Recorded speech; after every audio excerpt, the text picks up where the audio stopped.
बच्चों, जैसे कि मैंने अपनी लास्ट वीडियो में बताया था कि अपनी नेक्स्ट वीडियो में मैं आपको 12th क्लास की सेकंड बुक यानी कि volume second chapter number 1 light start करेंगे। लाइट अर्थात प्रकाश। तो आज हम प्रकाशिकी के बारे में बताएंगे और इसके बारे में थोड़ा डिटेल से समझाएंगे।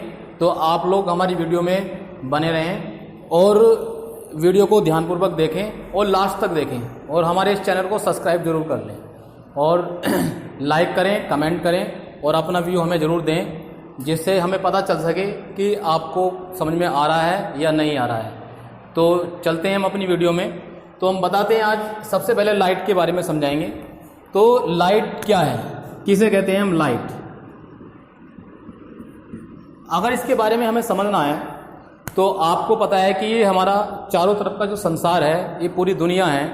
तो इस दुनिया में विभिन्न प्रकार के रंग बिरंगे फल, फूल, सब्जियां और अनेक प्रकार के पेड़ पौधे, प्लांट्स, वस्तुएं सब रंग बिरंगे बड़े खूबसूरत हैं जो हमें दिखते हैं। ये सब इतनी खूबसूरती हमारी दुनिया की जो दिखाई देती है, ये कैसे दिखाई देती है? ये हमें दिन में दिखाई देती है, हमें रात को दिखाई नहीं देती है। तो दिन में हमें जो दिखाई दे रही है खूबसूरती इस दुनिया की, तो हमें रात में क्यों नहीं दिखाई देती है और दिन में क्यों दिखाई देती है? तो इसका कारण क्या है? इसका कारण है दिन में लाइट का होना। कि दिन क्या होता है और रात क्या होती है। जब दिन होता है तो जब लाइट होती है तो उसे हम दिन कहते हैं, ठीक है। जब सूरज निकलता है और सूरज की जो लाइट पृथ्वी पर आती है और उस लाइट के कारण हमें जब ये पूरी दुनिया में दिखने लगती है, जो पेड़ पौधे हैं उनका कलर कैसा है, ये खूबसूरत रंग बिरंगी चीज़ें क्या हैं, तो ये सब हमें जो दिखाई देने लगती हैं, यही लाइट है। ये प्रकाश के कारण दिखती है और यही दिन है, ठीक है। तो दिन में हमें ये सब चीज़ें दिखाई दे रही हैं, लेकिन रात को हमें ये सब चीज़ें दिखाई नहीं देती। उसका कारण क्योंकि रात में लाइट नहीं है, इसलिए हमें ये सब चीज़ें दिखाई नहीं देती। तो लाइट फिर क्या है, किसे हम लाइट कहेंगे? तो लाइट क्या है?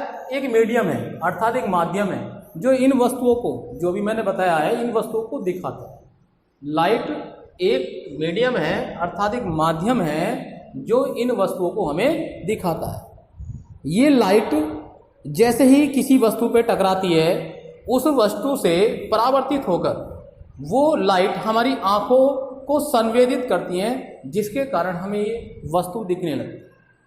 इसे ही हम लाइट कहते हैं, ठीक है। ये लाइट है।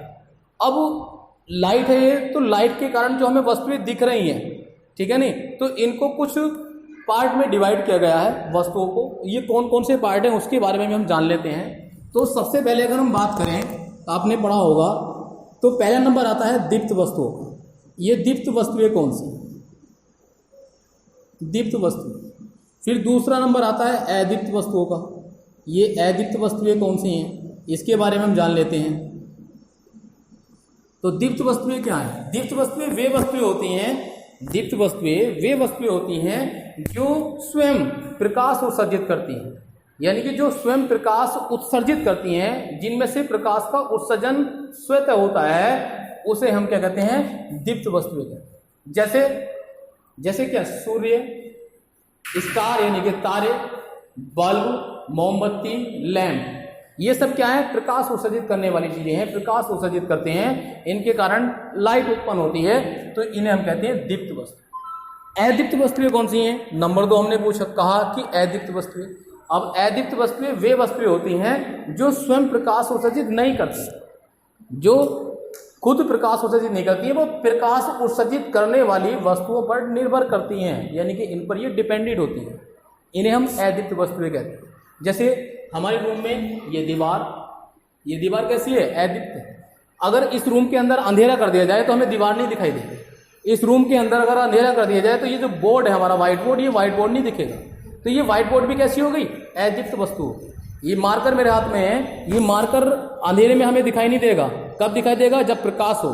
अगर इस रूम के अंदर मैं हूँ, इस रूम के अंदर जितनी भी वस्तुएं हैं, ये फैन है, टेबल है, ठीक है, मैं हूँ खुद स्वयं, ये चेयर है, वॉल है, छत है, ठीक है, और ये फ्लोर है, ये सब वस्तुएं कैसी हैं? अदीप्त वस्तुएं हैं। क्यों है? क्योंकि ये अंधेरे में हमें दिखाई नहीं देंगी। यदि इस रूम के अंदर हम एक बल्ब जला दें, उस बल्ब के कारण प्रकाश उत्पन्न कर दें, तो ये सब वस्तुएं हमें दिखने लगेंगी।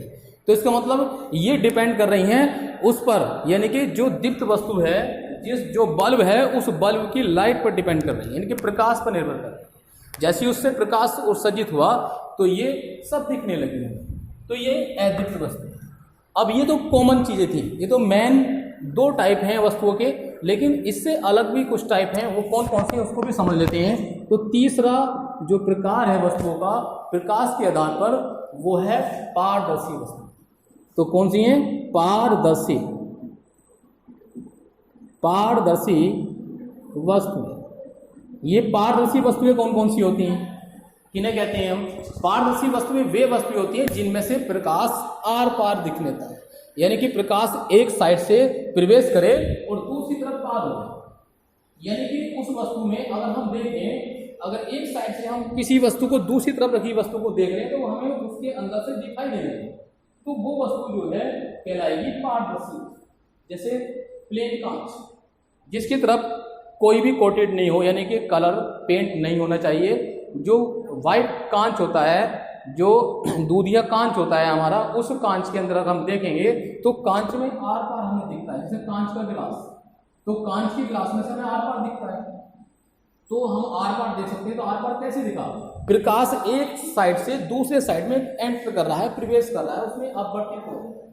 प्रकाश का क्या हो रहा है? उसके अंदर अपवर्तन हो रहा है, आर पार जा रहा है, तो इसलिए वो वस्तु जो है हमारी पारदर्शी। तीसरा चौथा जो बिंदु है वो है अपारदर्शी वस्तु। अपारदर्शी वस्तु, अपारदर्शी वस्तुएं कौन सी हैं इसको भी जान लेते हैं हम। तो अपारदर्शी वस्तुएं वे वस्तुएं होती हैं जिनमें से प्रकाश आर पार नहीं गुजरता है, वे वस्तुएं हमारी अपारदर्शी वस्तुएं कहलाती। जैसे ये वॉल की मैंने बात की थी, दीवार की बात की थी इस रूम की, तो इस रूम में से हम देखें तो इसका जो प्रकाश है दीवार के आर पार नहीं जा सकता। जब आर पार नहीं जा सकता तो इसका मतलब क्या है कि ये अपारदर्शी वस्तु है। ठीक है, ये मार्कर है, इस मार्कर के अंदर मैं बात करूं तो इसमें से प्रकाश आर पार नहीं गुजर सकता। जब आर पार नहीं गुजरेगा तो ये कैसी वस्तु हो गई? अपारदर्शी वस्तु हो गई। टेबल है, लकड़ी है, ठीक है, बहुत सारी ऐसी वस्तुएं हैं जिसमें से प्रकाश आर पार नहीं गुजरे, तो वे वस्तुएं जो है अपारदर्शी वस्तुएं कहलाती हैं। अब नंबर 5 की बात करें, मैंने अभी बताया था कि प्रकाश के आधार पर वस्तुओं को 5 भागों में बांटा गया, 5 भागों में। तो 5 में से 4 तो मैंने बता दिए आपको, तो 5वां कौन सा है? 5वां भाग है अर्ध पारदर्शी। तो अर्ध पारदर्शी वस्तुएं कौन सी? अर्ध पारदर्शी वस्तुएं। तो ये अर्ध पारदर्शी वस्तुएं कौन सी? वे वस्तुएं जिनमें से कुछ प्रकाश तो पार गुजर जाए, यानी कि उसके आर पार हो जाए, लेकिन कुछ प्रकाश क्या हो जाए? परावर्तित हो जाए। कुछ प्रकाश तो अपवर्तित हो रहा है और कुछ प्रकाश क्या हो जाए? परावर्तित हो जाए, वे वस्तुएं अर्ध पारदर्शी वस्तुएं।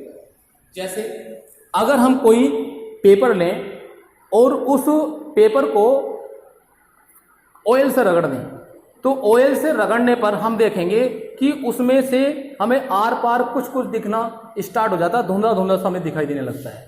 तो वो जो पेपर है, जब तक वो ऑयल में मतलब ऑयल उस पर रगड़ा हुआ नहीं था, तब से पहले वो अपारदर्शी वस्तु थी। और जैसे ही हमने उस पर ऑयल रगड़ा, तो ऑयल रगड़ने पर हमने देखा कि कुछ कुछ उसके आर पार हमें दिखने लगा, तो आर पार दिखने पर वो अर्ध पारदर्शी वस्तु बन गई। इसी प्रकार से वे वस्तुएं जिनमें से पूरी तरह से प्रकाश तो पार नहीं हो पाता है, कुछ भाग उसका पार होता है, कुछ उसका परावर्तित हो जाता है, पीछे अपने मार्ग में वापस लौट जाता है या अपने माध्यम में वापस लौट जाता है, तो उन वस्तुओं को हम अर्ध पारदर्शी वस्तुएं कहते हैं। ठीक है बच्चों, आप समझ गए होंगे पांचों प्रकार लाइट के आधार पर किस प्रकार से वस्तुओं को बांटा जाए। अब हम बात करें, जैसे मैं बार बार अभी अपने इस अर्ध पारदर्शी में वर्ड यूज कर रहा था, एक परावर्तन और एक अपवर्तन। तो इसमें जब परावर्तन बार बार मैं यूज कर रहा हूं, तो उस परावर्तन की बात कर लेते हैं कि प्रकाश का जो परावर्तन है वो क्या होता है। ठीक है, तो समझते हैं परावर्तन को। बच्चों, जितना भी मैं ये समझा रहा हूं, इसको आप अपनी नोटबुक में नोट करते रहें साथों साथ, ठीक है, और जिससे कि आगे आपको कोई प्रॉब्लम नहीं आए, और जो भी आपने नोट किया है वो उसको रिवाइज भी करते रहें। तो देखते हैं, बात की मैंने प्रकाश का परावर्तन। प्रकाश का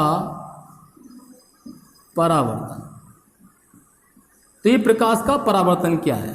क्योंकि अभी जब अर्धपारदर्शी की बात करी तो उसमें बार बार मैं परावर्तन, अपवर्तन, परावर्तन, अपवर्तन की बात कर रहा था। ठीक है, तो आप सोच रहे होंगे कि ये परावर्तन क्या होता है, अपवर्तन क्या होता है, तो उसको मैं समझा देता हूँ। तो परावर्तन क्या है? प्रकाश का परावर्तन। जब अगर कोई वस्तु है, जैसे उसका कोई तल कैसा हो, चिकना न समतल हो, जैसे ये बोर्ड, ये व्हाइट बोर्ड आपको दिखाई दे रहा है, तो व्हाइट बोर्ड का ये जो तल है ये कैसा है, चिकना है, ये चिकना तल है। अगर हम कोई प्रकाश किरण यानी कि कोई भी प्रकाश अगर हम इस पर आपतित करें, आपतित का मतलब होता है टकराना, यानी कि वो प्रकाश किरण जो उस पर टकरा रही है जाकर, अगर हम कोई भी प्रकाश किरण इस पर आपतित करें, ऐसे करके टकराए, तो यहाँ से वो टकराएगी ऐसे, और यहाँ से टकरा कर ये जो इसका जो मीडियम है, ये वाला एक ही मीडियम है, इधर वायु मीडियम है ये हमारा, ठीक है नहीं, विरल माध्यम है, इसे हम विरल माध्यम कहते हैं। और इसकी तरफ पीछे क्या दीवार है, तो दीवार कैसी है, ठोस है, तो वो सघन माध्यम होगा। ठीक है, तो यहाँ से जैसे ही प्रकाश इस पर टकराएगा तो वो इसी मार्ग यानी कि इसी माध्यम में वापस चला जाएगा। कैसे जाएगा कि यहाँ से प्रकाश गया और इस चिकने समतल पर टकराया, और टकराकर ये इधर से, तो टकराकर ये मीडियम तो एक ही है इधर, तो इसी मीडियम में चला जाएगा। तो इसको समझते हैं कि प्रकाश का परावर्तन क्या होता है, कि जब प्रकाश को किसी नत समतल यानी कि किसी चिकने तल पर टकराते हैं, यानी कि कोई प्रकाशीय किरण किसी चिकने तल पर टकराती है, तो वह अपने मार्ग में वापस चले जाती है, टकराने के पश्चात अपने ही मार्ग में वापस चले जाते हैं। जैसे डायग्राम की हम बात करें, ये कोई वस्तु है, इस वस्तु का जो नीचे वाला तल है ये कैसा, खुरदरा तल है, खुरदरा, ये खुरदरा तल है। ठीक है, अब ये खुरदरा कैसे, इसमें मान लिया कोई पॉलिश है या किसी प्रकार से खुरदरा तल है, ऊपर का जो तल है ये कैसा, चिकना तल, ये चिकना तल है, चिकना तल। अगर कोई प्रकाशीय किरण इस तल पर ऐसा करके चिकने तल पर इस बिंदु, मान लिया कि कोई बिंदु है, ओ बिंदु है, इस ओ बिंदु पर टकराया, ये आपतित प्रकाश है, आपतित प्रकाश, आपतित प्रकाश या आपतित किरण कह सकते हैं। ठीक है, इस पे टकराया, टकराने के बाद में ये अपने ही मीडियम में यानी कि अपने ही माध्यम में वापस चला जाता है। इस प्रकार से चला जाएगा, यहाँ से टकराया और टकरा के ये चलेगा। जो प्रकाश किरण गई टकरा कर, इसे कहेंगे हम परावर्तित किरण, परावर्तित किरण या प्रकाश, परावर्तित प्रकाश। क्योंकि अभी हमने यहाँ प्रकाश की बात करी तो यहाँ भी प्रकाश की बात कर लेते हैं, यहाँ किरण की बात करेंगे तो यहाँ भी किरण की बात कर लेंगे। ठीक है, तो क्या हो गया, अपवर्तित प्रकाश, और ये कौन सी किरण होगी, परावर्तित प्रकाश, ये परावर्तित प्रकाश हो गया। ठीक है, तो ये कंडीशन हो जाती है, इसी घटना को, ये जो क्रिया है, इसी क्रिया को हम प्रकाश का परावर्तन, इसी घटना को हम प्रकाश का परावर्तन। प्रकाश के परावर्तन के दो नियम होते हैं। पहला नियम, उस नियम को समझने से पहले क्या करेंगे, इसमें चित्र में डायग्राम में हम एक यहाँ से जिस बिंदु पर ये टकराया था, इस पर एक अभिलंब खींच लेंगे ऊपर की ओर, और ये अभिलंब, ये क्या है, अभिलंब, एक हमने क्या खींच लिया, ये अभिलंब खींच लिया। ठीक है, अभिलंब मतलब कैसा है कि ये जो तल है, इस तल के एकदम परपेंडिकुलर होना चाहिए ऊपर की ओर, एकदम लंबवत, तो हमने ये लंबवत अभिलंब खींच लिया। अब इस अभिलंब से जो आपतित प्रकाश, ये आपतित प्रकाशित किरण जो है, यानी कि इसको हम कहेंगे किरण, लिख देंगे यहाँ पर आपतित किरण, ये आपतित किरण, और इसको भी हम प्रकाश की जगह क्या कर लें, किरण कर लें। ठीक है, ये जो किरण है और ये जो किरण है, ये किरण इस अभिलंब से जितना कोण बनाएगी उतना ही कोण ये परावर्तित किरण बनाएगी इस अभिलंब से। ठीक है, उतना ही एंगल बनेगा, उतना ही कोण बनेगा, जितना कोण ये इससे बनाएगी उतना ही कोण ये भी इससे बनाएगी अभिलंब से। यही परावर्तन का नियम है, ये फर्स्ट नियम है, पहला नियम। ठीक है, अब इसको नाम क्या देते हैं, इस कोण को, इसको हम आई से प्रदर्शित करते हैं, ये आई होगा और ये आर। ये आई और आर हमने क्यों रखे, क्योंकि ये आपतित और किरण है। ठीक है, आपतित किरण के द्वारा अभिलंब से बना कोण है, तो आपतित किरण द्वारा ये आपतन कोण होगा। कौन सा होगा, ये आपतन कोण। तो आपतित को मैंने भी बताया था कि आपतित का मतलब होता है टकराना, और कोई चीज टकरा रही है जाकर तो उसे क्या कहेंगे इंग्लिश में, इंसिडेंट। ठीक है, उसे कहेंगे हम इंसिडेंट। तो इंसिडेंट है ये, ठीक है ना, इंसिडेंटेड रे है ये, और इंसिडेंटेड रे उसी का जो पहला वर्ड है हमारा आई, उसी से हम रिप्रेजेंट करते हैं इसको आई से। ठीक है, ये क्या है, परावर्तित किरण। तो परावर्तित को हम इंग्लिश में कहते हैं रिफ्लेक्टेड रे, रिफ्लेक्टेड। तो रिफ्लेक्टेड किससे बन रहा है, आर से बन रहा है, तो इसलिए हम उसके पहला जो वर्ड है उससे हम आर से रिप्रेजेंट करते हैं परावर्तित जो कोण बना है उसको, ठीक है। ये कौन सा कोण बना है, इसको कहेंगे हम आपतित कोण, आपतित कोण। और ये कौन सा होगा, परावर्तित कोण, परावर्तित कोण। तो पहला नियम तो हमारा यही हो गया, कौन सा, कि आपतित किरण द्वारा अभिलंब से बना कोण परावर्तित किरण द्वारा अभिलंब से बने कोण के क्या होता है, बराबर होता है, ठीक है। ये कोण I इज इक्वल टू कोण R। तो पहला नियम तो हमारा यही है।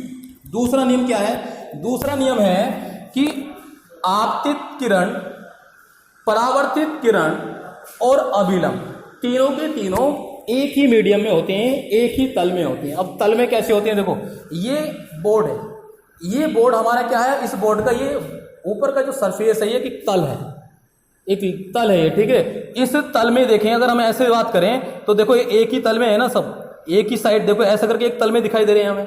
इस बोर्ड पर ही हम खींच रहे हैं लाइन, ये ऐसे तो हमने लाइन कोई खींची नहीं है, सब लाइन कैसे खींच रही है, ऐसे इसी तल में खींच रहे हैं सब। तो इसलिए ये सब के सब आपतित किरण, अभिलंब और परावर्तित किरण, ये तीनों के तीनों कैसे एक ही तल में है, एक ही मीडियम में है, यानी कि एक ही माध्यम में है। तो ये दूसरा नियम हो जाता है हमारा परावर्तन के नियम, ठीक है। ये दूसरा नियम परावर्तन के नियम का है। और पहला नियम कोण I इक्वल टू कोण R। और ये I कैसे हमने लिखा, R कैसे लिखा, यानी कि क्यों इसको रिप्रेजेंट कर रहे हैं, ये मैंने आपको बता दिया है अच्छे से। इसको आप नोट कर लेना, ठीक है, और अपनी नोटबुक में और इसको रिवाइज भी कर दिया। तो प्यारे बच्चों, अपनी नेक्स्ट वीडियो में मैं अपनी स्टार्ट करूंगा वीडियो अपवर्तन से, जो कि मैंने अपवर्तन की बात की थी आपसे, तो अपवर्तन से स्टार्ट करूंगा। तो आप उस वीडियो का इंतजार करें, ठीक है। और इस वीडियो को अच्छे से बार बार रिवाइज करते रहें, बार बार बैक कर करके इसको समझते रहें। अगर आपको कुछ भी समझ में नहीं आता है तो आप मुझे ज़रूर बता दें, तो कॉल के माध्यम से या फिर कमेंट करें, उस कमेंट के माध्यम से ज़रूर बताएं। और हमारे चैनल को ज़रूर सब्सक्राइब करें।